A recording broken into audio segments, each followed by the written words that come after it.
Hello, everybody. Welcome back to another episode of Room for Growth.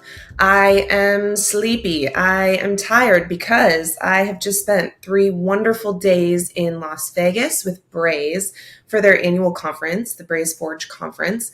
This was their first year doing it in Vegas. It was so awesome to see Braze continue to grow and expand. They're just getting so large at this point. When I partnered with them 5 or 6 years ago, they were a relatively nascent platform, still figuring out their identity, and they had a killer product, but they were, just beginning the journey of this incredible growth and scale. And now seeing them in Vegas hosting a conference with all, the rest of the biggest names in technology who show up in Vegas once a year to talk about how their tech is changing the landscape for marketing and engagement and for the clients that they work with. It was so cool to see. I'm just coming invigorated with new ideas about how AI is not just going to be a buzzword in marketing operations this year, but truly some technologies that are coming both within the Braze platform and then as direct plugins that are going to accelerate things like A/B testing and automation and how you make personalization decisions in incredible ways. I don't think I have been to a conference where I've heard more testament to the speed and value lift that clients are experiencing by leveraging a piece of technology. As much as there is just so much disruption in the technology industry right now, the thing that I left Braze Forge understanding is that Braze continues to drive disruptive growth in how it allows marketers, technologists, product owners to create experiences for customers that are engaging and that are best in class and that are tailored to who they are. Everything from how our clients and others are leveraging some of the really unique Braze channels and creating gamified experiences and connecting those to insights and data. But also, just their platform has always been so flexible and scalable to bring big creative ideas to life. But today, I have a wonderful guest on. I want you for a moment to think about your coffee experience. And when you wake up in the morning, for so many of us, or you're going about your busy day, or you're getting kids to sports practice or to school, or you just need that mid-afternoon pick-me-up, coffee is, of course, some people are caffeine free, but a little sweet treat or a little drink. But coffee really is such an important decision that we make on a very frequent basis. And the coffee industry across the board is complicated. There are a ton of local and national players. There are many, many choices. Those choices change regionally. There are a lot of new entrants and brands to the coffee space every single year.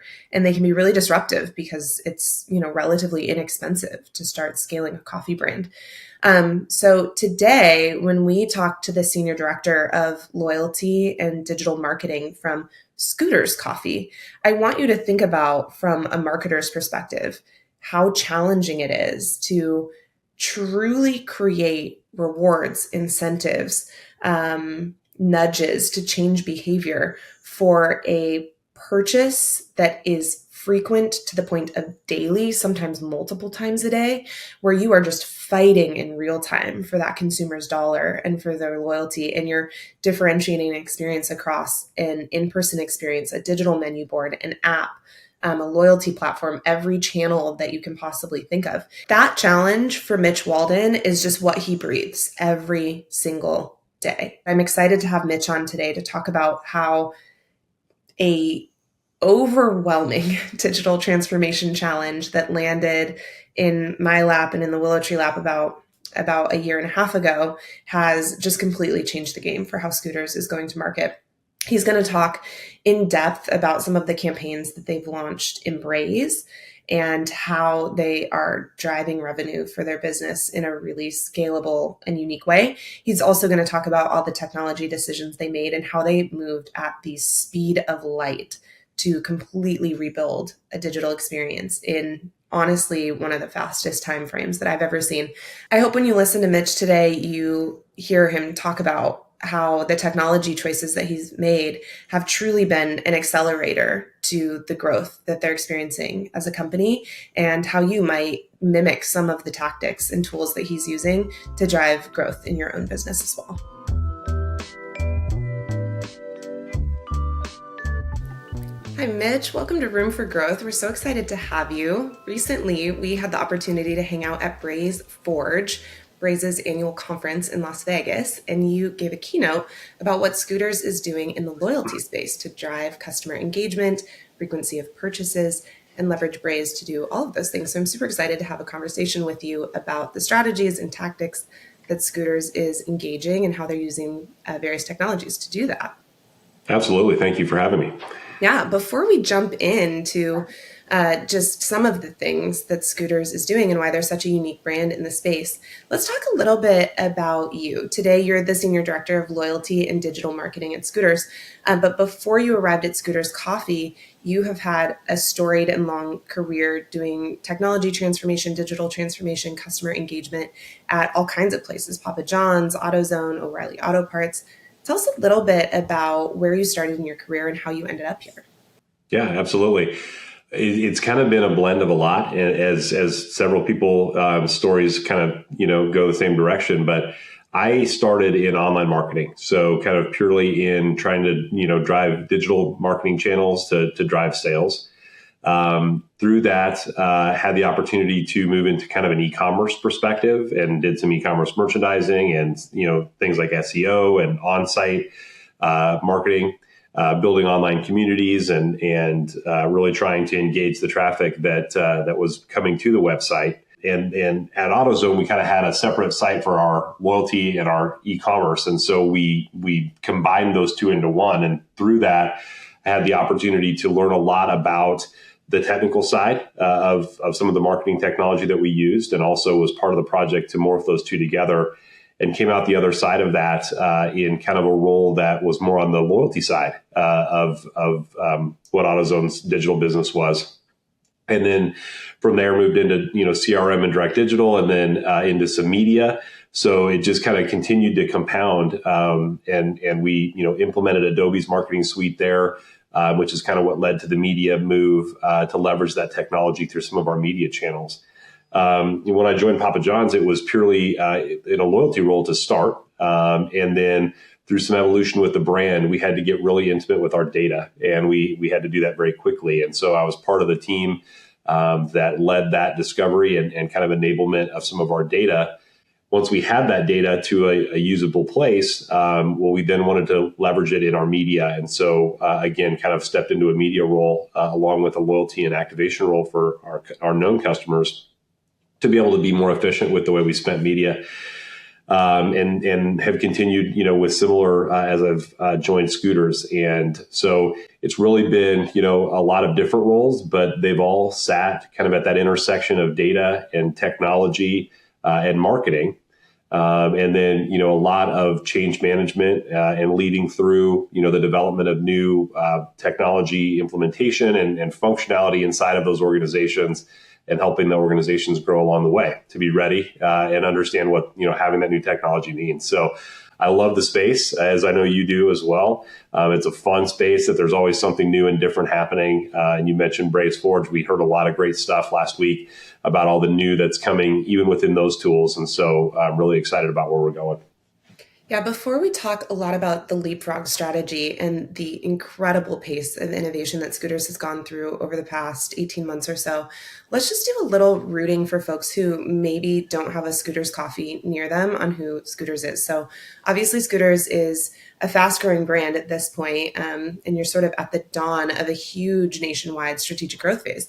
But in 1998, when you were founded, it was under pretty humble core values to hire amazing people, amazing drinks, amazingly fast. And those core values retained today. Y'all are based in Omaha, Nebraska. So you have kind of these roots in the Midwest that are now, you're spreading kind of coast to coast and focused on the South.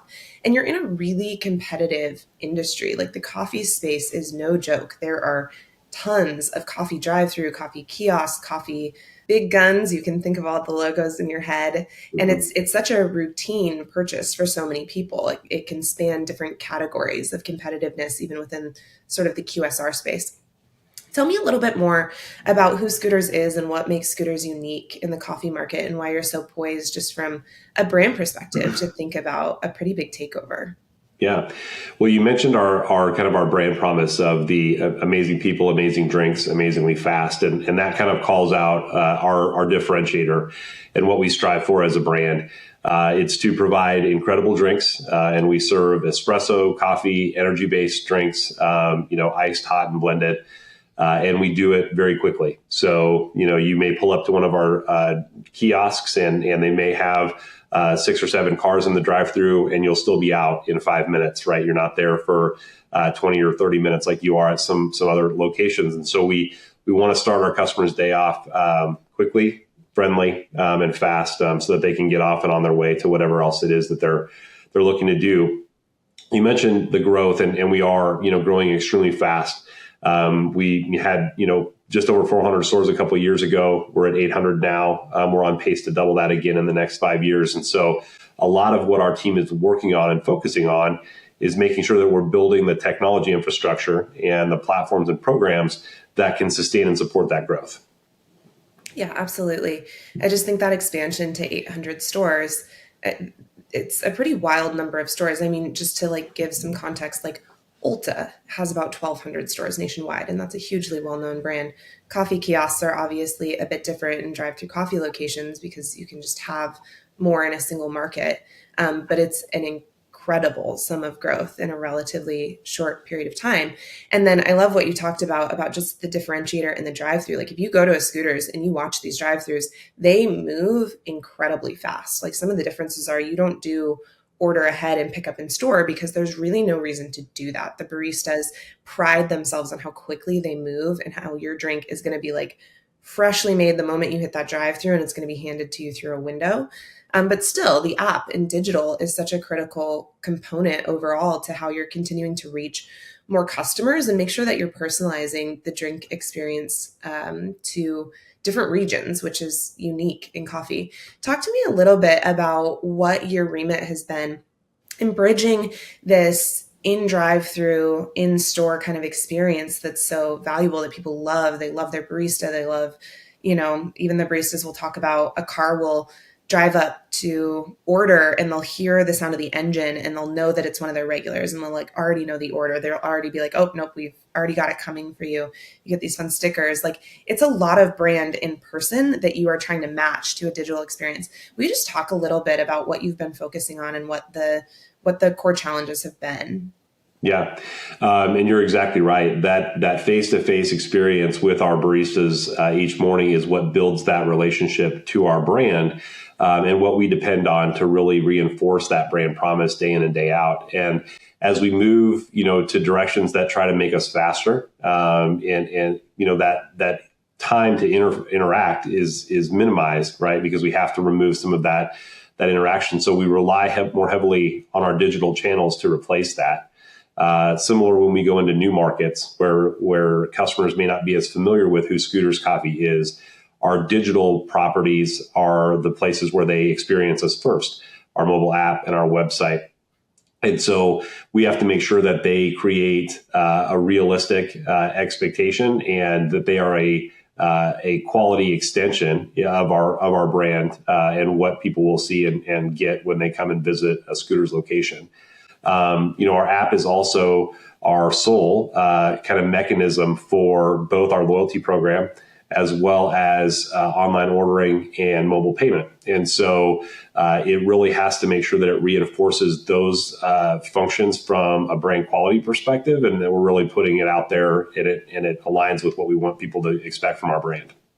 Absolutely. So, Mitch, you and I met on a boat about 18 months ago. Yeah. It was so funny. We were at a Braze event, and Scooters Coffee was not a Braze user yet. You were Right. in the early days of embarking on a really major digital transformation project, not only of the native app experience, but the entire back-end tech stack. And you and I had the joy to meet. We were having a cocktail for part of this Braze event while we were doing a river tour around Chicago. And while everyone else was having fun, you and I were spending about 45 minutes really talking about what the best MarTech strategy was going to be to reach the goals that you had for engagements with your customers, and how we were going to think about driving frequency through digital, and how real-time data needed to be, what kinds of personalization were going to matter. And then it feels like everything took off really fast after that. Will you share more about what has been done as far as just the digital transformation work across, frankly, so many channels? I'm not even Yeah. going to list them. I'll let you do that. But just talk about, like, give us the movie scene where we go from, being the ugly duckling to the princess. Like, what happened in between to do this huge reveal? Yeah. And I mean, our meeting was somewhat by chance, but somewhat not, because the intent of attending that conference was because I had just joined Scooter's Coffee. And the task when I joined the organization was to represent kind of the loyalty and the direct digital elements of rebuilding and replatforming our entire app technology stack. And so, the intent going to the event that we met at was to be able to evaluate partners and be able to have the exact types of conversations that you and I had.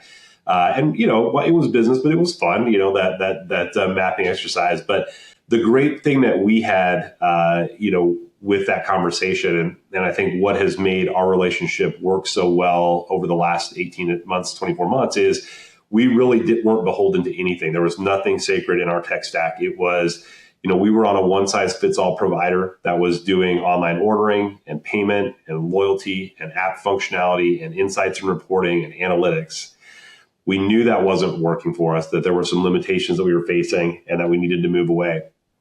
And we wanted to understand what was the best in class partner of tech that we could put in place to power a new app that would position us for growth into the future. And so that was kind of what we talked about, right? What if we were going to pick a vendor for each one of those categories that I just mentioned? Who would it be, and why would it be that partner? And how would they work together to create synergies that would ultimately benefit our business and make us more efficient and effective? Except for maybe one partner that kind of came into the conversation a little bit later, we implemented the exact stack of technology that we talked about during that 40 minutes on the front of that boat in Chicago. So, the fact that we were able to work with a partner like WillowTree and yourself and the growth team and the development teams and design teams who could take our vision and help us evaluate partners that would help, bring it to life, and then build the structure through which it would, live and get it done so quickly. And then, as you're aware, midway through this process that we thought we had kind of a certain amount of time to achieve, we were informed that no, actually, the platform that we were on was going to sunset within, I think, the next 7 months, and that we had to be off of all of their technology and on our new technology stack by that time. And so we had to kind of shift everything into a deeper gear and get there much faster than we originally had planned on it. And we were able to do so because I think we had, such a great partnership, and because we were able to work with partners that worked so well together. It made it a really good process. So yeah, that was an adventure, one that I'm glad we had a great partner on. But, now that we're on the new technology, it's amazing to see all the things it's unlocked for our brand. And it's fun for us, but we kind of knew that going in because we were the ones that kind of got to select all the tools with the expectation of what the outcome would be. What's really fun, though, is our leadership and our franchisees within our organization and even our team members who are a little bit closer, seeing it actually come to life and not realizing that we were that close to being able to do such amazing things. And then, being so excited about what that means for our brand. Yeah. So really quickly to summarize, in case we just distilled 9 months into less clear of a bullet point list. In 9 months, we completely relaunched the app, going from a platform to a native custom application. We rethought the entire loyalty strategy, the pricing strategy, the tiering strategy, the reward strategy, and that is still in a phased relaunch. We replaced the engagement platform with Braze to do all channel messaging, had a CDP with mParticle added to the stack. We added Talon One as the loyalty platform, and we added Radar as geolocation and Amplitude as the analytics platform. And again, we went from 0 to operational in 9 months, which is an unbelievable pace on top of just building, even just an app. That would have been a huge chunk of work. But to do the migration of all of that messaging, the strategies, the promotions, roll it out and have it really change the game for capabilities. I mean, Mitch, part of the reason why you're here is I get to see these kinds of transformations all the time. And the speed with which Scooters went from sort of nationwide promotions, nationwide campaigns, to true one-to-one, Yeah. automated, personalized, deeply rooted in metrics and insights into customer frequency and customer spend, has been unbelievable. Yeah, we knew, we I think had the benefit having a program that was already up and running and an app that was kind of up and running. We had the benefit of being able to begin with the end in mind. We knew the vision of what we wanted to be able to do. We needed the tools to unlock it. And so I think, the other great benefit is that while we had such a strong partner helping us to get all of that in place, we could be building the strategies right behind it with the growth team, so that the minute we turned the technology on, we were ready to use it. There wasn't a learning curve. There wasn't a ramp up. We were really ready to go. And I agree with you. I mean, to be able to talk from a year ago of this being something that we will be able to do, to within 6 months being able to do it and seeing the direct impact it's had on our business, has been amazing. And you mentioned earlier, some of the other companies that I've been part of, bigger companies with candidly, more resources and bigger teams, but we weren't able to move near as fast, because there were either pieces of technology that were so embedded and rooted into the organization that we couldn't move them. So you had to work around, which created complexity and lag.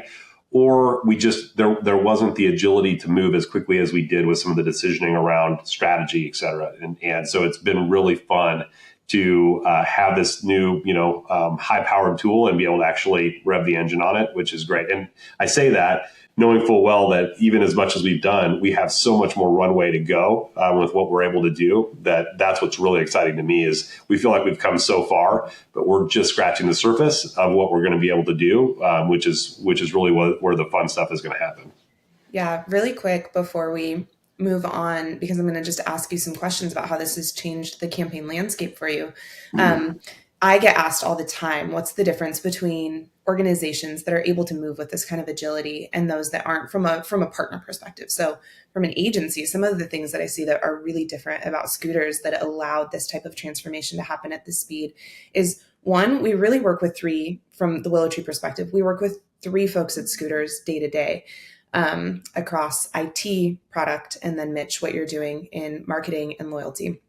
But we work with the 3 of you, and you are consistently just one unified voice for sure. All 3 of you show up to almost every meeting, like not every meeting, we have meeting efficiency, but like you show up very aligned on the direction that we're going. You give us the same message consistently, and you are just very present every day in the decisions that are happening. And then there's just a tremendous amount of trust and freedom in that relationship to build. Like oftentimes we'll be in a meeting and Mitch, you'll say the words like, hey, teach us what we don't know here, but here's what I think. And you create a lot of room and space for that back and forth and alignment.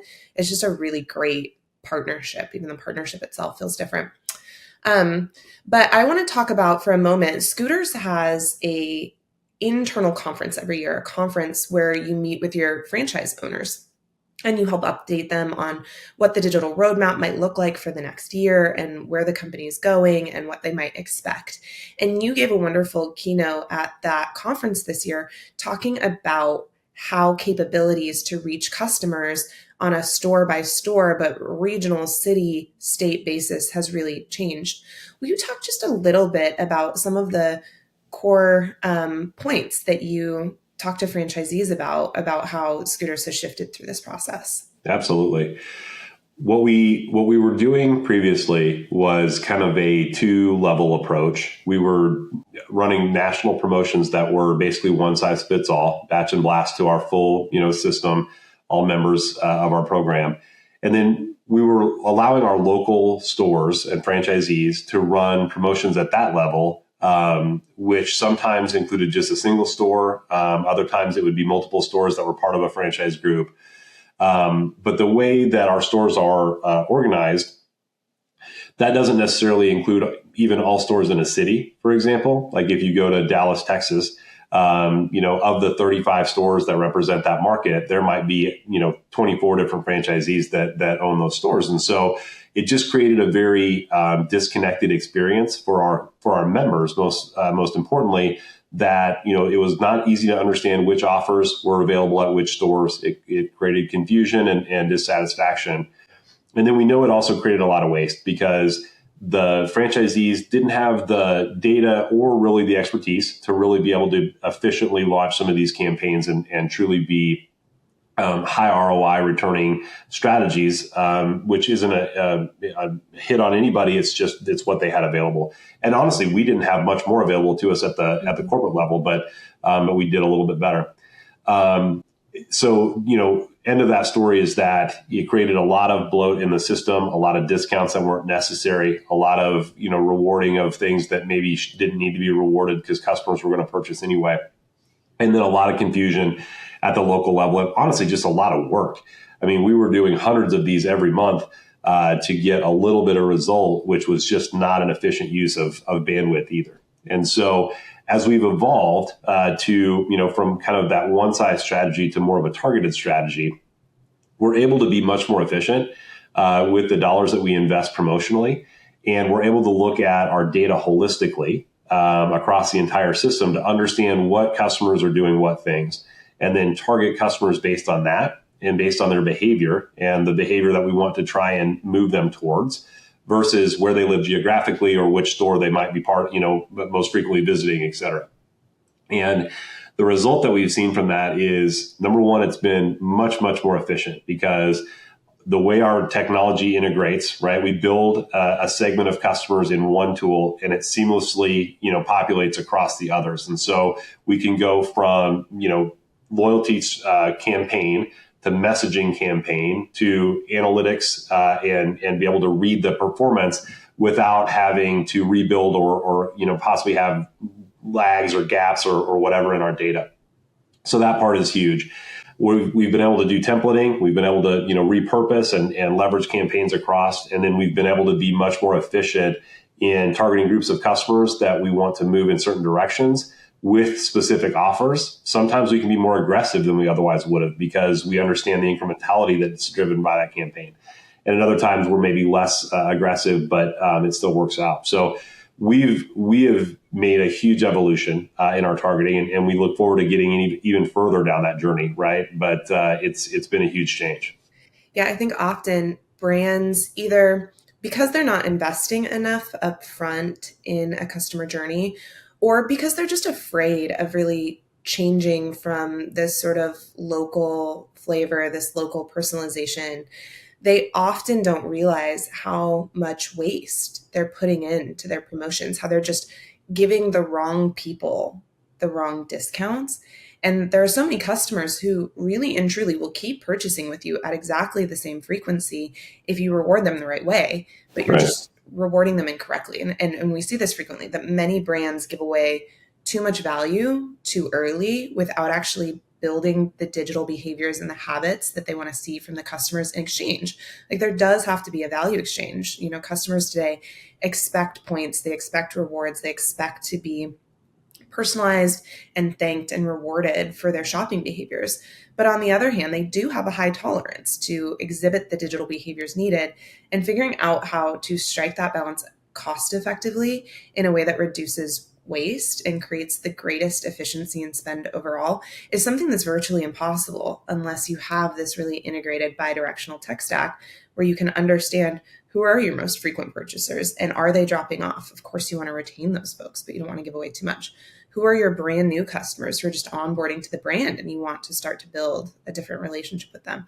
So that is certainly one of the things I love about how Scooters has just matured overnight in approach. And it takes a lot of trust, right? It took a lot of evolution and trust from our franchisees because obviously they're extremely vested in their business. It's their business. And so they want it to be successful. And to kind of turn over ownership of nurturing those customers and driving those sales to a corporate organization sometimes was a hard step to take. The data that we were able to provide and the insights that we were able to kind of guide those conversations with, because we could see our customers so much more clearly through tools like mParticle and Amplitude, and we could actually understand, that a customer isn't a store customer really with Scooters Coffee, especially in areas where we have a lot more store density. They're a Scooters Coffee brand customer, and we need to treat them that way and nurture them across their relationship with the brand. And our stores are a key part of that, but the strategy has to be overarching. It can't be to a store level, because if we only look at the viewpoint that one store has, we miss a lot of the activity and a lot of the story that's told when you look in a more broad view. So that part, as we could manage that conversation with more data, started to get easier and easier. And then as we started to be able to deliver some results and show the impact that the strategy was having and the returns that we were able to drive, then it got easier still. And so it's definitely been a process, but one that was based on data that then built trust and then performance, which then strengthened trust. And, we're continuing to go forward with that. Yeah, let's put our money where our mouth is just a little bit. Mitch, our listeners love very specific ideas of campaigns that maybe they could try to replicate. I love talking about this one because you have to be relatively capable and mature and Braze to be able to do it.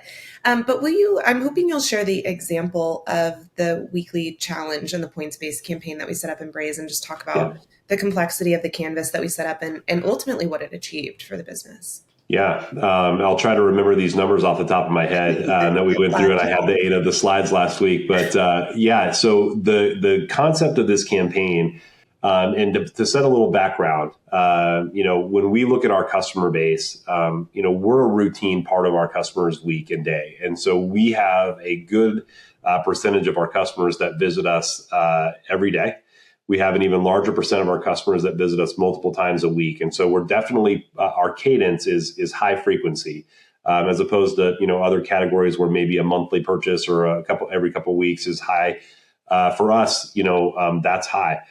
And so we needed to create a campaign that we could still leverage to try and drive incrementality beyond that with that customer group. And so what we came up with was this purchase frequency campaign, which challenged customers to purchase 5 times in a week. And we had an escalating bonus that went along with each subsequent day. So if you purchased on Monday, you got a bonus. If you purchased on Monday and Tuesday, your Tuesday bonus grew by a little bit. And then same thing with Wednesday, Thursday, and Friday, so that if you purchased all 5 days, in total, I think you achieved 200 bonus smiles, which in our program is the equivalent of an extra drink, free drink.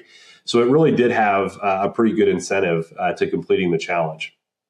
This worked great because it kind of had appeal for a wide audience of our membership. Because even if you were only a one-time-a-week purchaser, purchasing twice for you got you more than what you would have normally received. And same thing, if you were a twice a week on average purchaser, a third added purchase still got you benefit all the way up. And what we did to target this even further was we did some bookends in terms of our targeting. So we only included customers who had recency, so meaning they had an active purchase within the last 30 days. So we weren't trying to re-engage. It was an active customer group we were trying to drive. And then we capped it out. So anybody that was already exceeding 4 purchases in a week on average, we excluded, because while we love those customers and we reward them in other ways, they didn't need to be part of this campaign because we only wanted to drive incrementality. So, through building that, and I joked with Ross last week, I have the ability magically to oversimplify everything. So to me, explaining that the way I just did felt like, yeah, we should do this really easy, right? With our new technology, there should be no sweat. And of course, the team made me think that because they're so amazing at how they execute. But looking at that in the canvas that we built in Braze to support that campaign, I think there were 44 different actions that were built in that campaign to trigger all of the different messaging along the way, from the introduction through to the daily reminders of progress, and then the completion confirmation. And it was cross-channel. So we included in-app messaging, we included email, we included push. So it really was a very thorough campaign, which was incredible. And I think that, the incrementality that we saw, and this kind of nods then, from Braze over to Amplitude, we were able to track that audience because we were able to have a holdout audience as well. So we could do a true A/B measurement. And seeing the fall off day over day in that campaign against our base level audience, I think the end total was that we drove, I think, almost 500% incrementality through that 5th day purchase, with the campaign. So it really was effective. What that equates to in our business was nearly $500,000 in incremental revenue over the course of that week, which is not maybe big for some organizations, but for us it was material. And by no means is it a home run, right, by itself. but layered in with everything else that we're doing, it certainly made an impact, and one that was felt. So we really appreciated that. And then 100%. there was even kind of a side piece, which is really cool, that we were able to include. So there was kind of a fallout channel as well for customers that didn't maybe complete that Monday purchase and start themselves down the path for the promotion.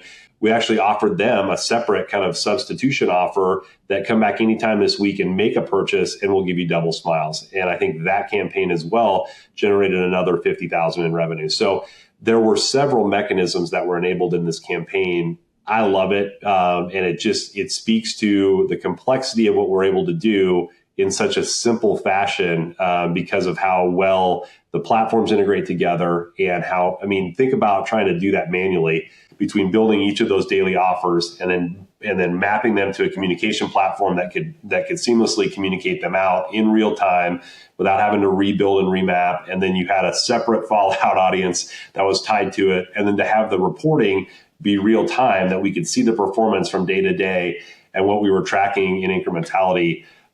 It was great. Couldn't have asked for a better execution, and really a great example of how powerful this platform is.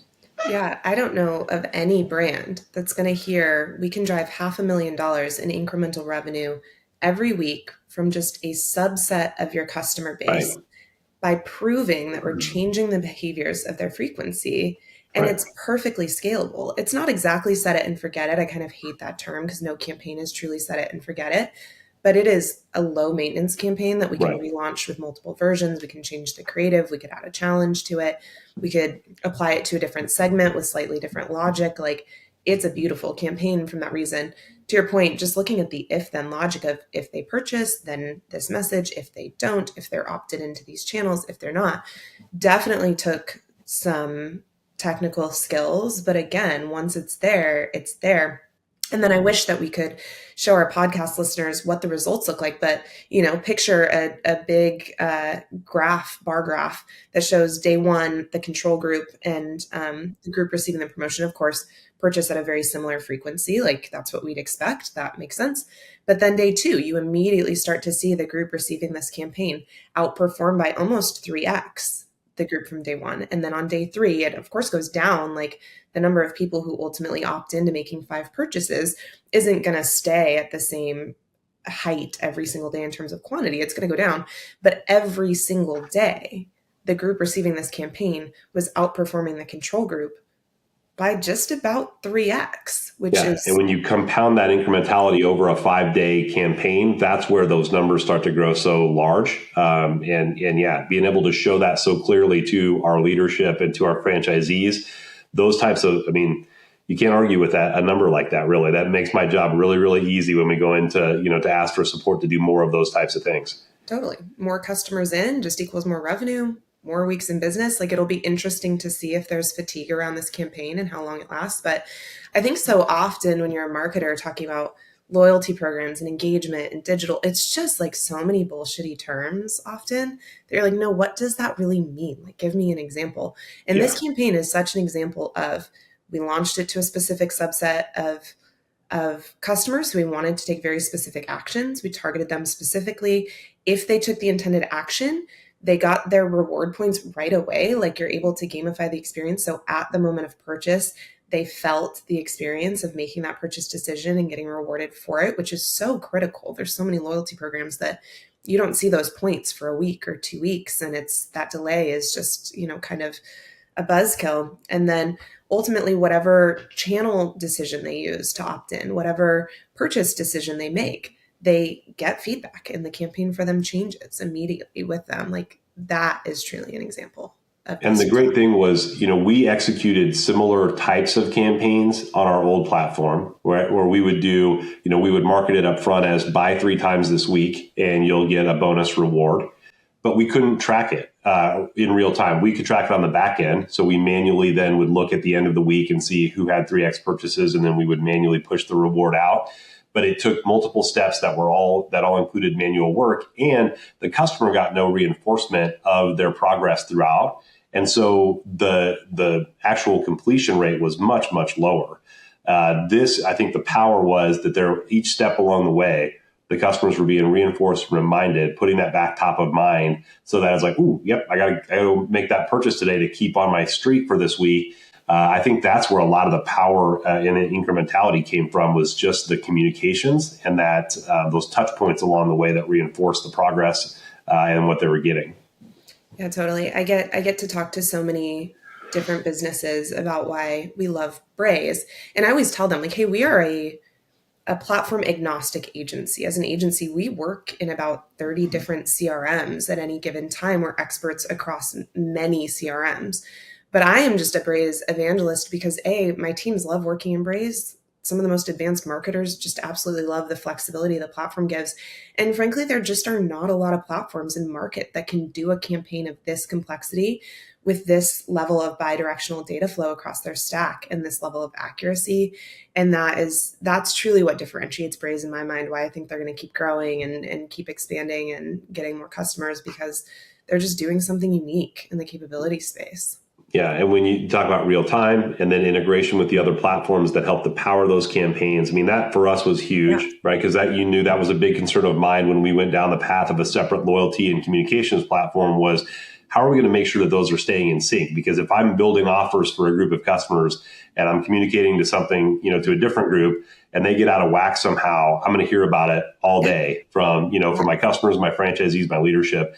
We've never had an issue. We've been in sync, the entire time, which has been amazing.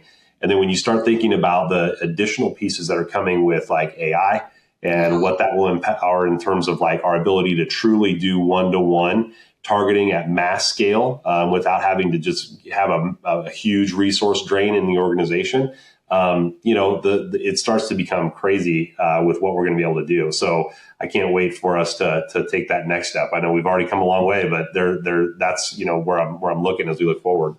Yeah, so crazy that one shitty integration, like one platform that didn't speak to each other, if the loyalty platform didn't speak to the engagement platform, the analytics platform didn't speak to loyalty and engagement, like one integration would have potentially derailed all of the success of a campaign like this, made it impossible. But then, yes, I love something else you said. Like one thing that really stood out at Forge this year for me is that, and I love this, hopefully manual A/B testing is nearly at the end of its life cycle. There is so much AI, so many AI features coming out that integrate with different platforms that automate A/B testing so that you can do it at just non-human scale. You can A/B test every creative component of your email. You can A/B test across different audiences. You can set up the contextual awareness so that you start testing one thing in order and it's not just random variables. Like there's a real science to how you test and optimize these messages, but add AI on top of it. And the way that marketers historically have had to manually track what did we test and what did we learn from it and how do we make changes to our audiences and our segments and who we target, that's just going to be a thing of the past. Like AI is going to create so much lift through this optimization, but you have to have the bones right first. Right. And you have to have the growth team hears from me all the time. I when we have to run a campaign that we can't do a test on, it drives me nuts because I don't like having to infer results. I like to be able to truly measure and have an accurate representation of what we've driven for incrementality, because it's such a key to what we're doing, right? So yeah, I agree with you 100%. What else are you seeing in the loyalty space, outside of Braze? But I'm curious if there's other trends and things that just really have your ears up because they're going to shift consumer expectations. For me, what I'm really excited about, and you're aware that we're working on, launching a pilot of some new loyalty functionality that will be coming out, through the back part of this year and into next year. One of the things that I'm really excited about, and not talking specifically about Braze, but Talon One, which is the platform that powers loyalty for us, is the ability to unlock experiential levels of rewards. And I love that for so many reasons. One is because it lets us tie us to customers with benefits that don't necessarily add a hard discount into my system. With a franchise environment, there's always sensitivity around discount rates and giving more stuff away. Regardless of how high the return is on giving that stuff away, there's always sensitivity about just adding more and more giveaways into the system. So, being able to add benefits that don't necessarily come with a hard cost but that have a huge perceived value to the consumer, I think are huge. And then the other thing I love about that is it's much more difficult. Number one, it's just harder because not many companies are to that level yet where they're thinking that way. But number two, if you do it right, it creates a huge barrier to entry for someone to try to come in and mimic what you're doing. So if you create these unique brand experiential rewards that are either part of your core program or that are unlocked at different levels or statuses inside of your program, I think they check so many boxes in terms of being able to be efficient, tie your consumer's emotion to your brand, and then create a very difficult thing for you to have someone come in on top of you and maybe do it a little bit better. And then all of a sudden you've lost your advantage. So that's, as I look forward to loyalty, that's where I'm looking. And then the other piece is sustainability. So how do we build a program today that works for what we need right now and the roadmap that we can see in the next 12 months, but that I feel confident can grow and adapt with us over the next 5 years without us having to rip the thing out and completely rebuild it? Because managing through change with consumers, as we know, is very, very difficult. And the fewer times that we can go through those big fundamental changes and instead just be able to tweak or add or modify slightly, the better off we are. And so, that's what I love about the direction we're headed with our program that we're testing here and moving forward with, hopefully within the next couple of months, is it does those things. And some of it's included up front, but a lot of it's built into the functionality that we can bring in as fast follow, so that we are going to have an evolution that kind of continues on for us for, many years, not only with the growth that we'll see inside of our organization, but just the changes and the different things that we're going to want to do based on, trends in all the different stuff. So. Yeah, one of the things I absolutely love about the tech choices that Scooters makes, and the reason I recommend these platforms so often to other clients of ours, is because there's tech that you rip out and there's tech that you implement. And we have to date never taken Braze out of any partner organization that we work at. Sometimes, when you're working in a CDP and an analytics platform and a geolocation platform and a deep linking platform and a loyalty platform and an engagement platform, like there's a lot of room to not do that setup right or to not adopt all the features at full value. And there's always ways we can optimize. But what I generally love about the tech stack y'all chose is those are just not platforms that we're seeing get ripped out and replaced with better platforms. They're platforms that continuously grow. And then the other thing that you didn't mention, and Mitch, you are allowed to tell me that we have to just completely cut this out because we can't even tease it, is the holiday campaign has us just buzzing with creativity and excitement and ways of bringing like a really creative holiday experience that's going to be in store. It's going to be digital. It's going to be so visceral and nostalgic and beautiful and fun. Like we are all just counting down to this cross-functional, cross-division of the company effort to do this like massive partnership and holiday experience at Scooters. And that's fun too. The way that tech lets us be creative and think wildly outside the box and gamify the experience and change it very quickly to match an aesthetic that is super unique. Yeah. And, I think inside of our organization, we had gotten used to technology being a limiter and that it was always, we can do all these things, but, when it comes to the tech side, we're probably going to have to go a little bit lo-fi because we just can't support it. What's been great about planning for this holiday campaign was that that's kind of how it started, right? And as you know, we were at an onsite in Omaha back in June, I think, when the WillowTree team brought us some ideas and some ideation around directions that we could go. And I think at that point we connected the dots and said, hey, why couldn't we do this for this holiday campaign? Because they're already down the path of heading this way and it feels like there's application. Let's talk about it.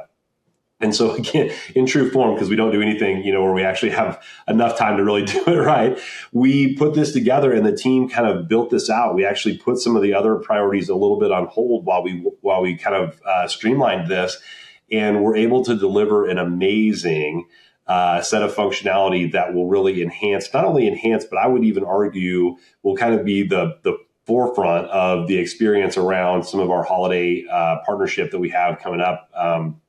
That will launch in the first week in November. So, yeah, and what that's done, not only has it again reinforced the credibility of the investment that we've made in our technology, because to your point, you don't understand it until you see it and feel it. And I think, even with some of our leadership, despite, all of the communication that we had around what we were doing and the extent that we were changing the platform that was powering our app, and we're changing the actual, even though the app somewhat looked the same, it really was a much, much different and more powerful engine.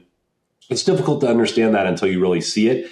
When it started coming to life and our teams could see that happening and what it would look like and the functionality, it was awesome to just see them, number one, light up. And then number two, really start to think differently about how we could leverage digital to deliver on our brand message. And so the strategy session that we had, back in August is a great example of this. And we had a couple of the WillowTree growth team attend, actually growth and dev teams.